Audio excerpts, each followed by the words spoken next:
بڑے سالوں کی بات ہے کہ ایک شخص میرے پاس آیا اور کہنے لگا دعا کریں مجھے کام مل جائے۔ میں نے کہا تم یقین سے کہتے ہو تمہیں کام کی تلاش ہے؟ کہنے لگا حد کرتے ہو، پچھلے 2 سال سے بیکار ہوں، اگر مجھے کام کی تلاش نہ ہوگی تو کسے ہوگی؟ میں نے کہا اچھا اگر تمہیں کام مل جائے اور اگر معاوضہ نہ ملے تو پھر؟ وہ حیران ہو کر میری طرف دیکھنے لگا تو میں نے کہا اچھا اگر تمہیں کام مل جائے اور کام کرنے کی تنخواہ نہ ملے پھر؟ گھبرا کر کہنے لگا مجھے ایسا کام نہیں چاہیے جیسا کہ تم کہہ رہے ہو، مجھے نوکری والا کام چاہیے، ایسا کام جس کے دام ملیں۔ میں نے کہا اچھا اگر تم کو تنخواہ ملتی رہے اور کام نہ کرنا پڑے پھر؟ کہنے لگا سبحان اللہ، ایسا ہو جائے تو اور کیا چاہیے؟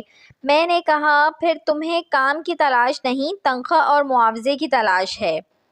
اسی طرح ہم خدا کے ساتھ کرتے ہیں، بظاہر عبادت، باطن کسی اور شے کا طلبگار ہوتا ہے۔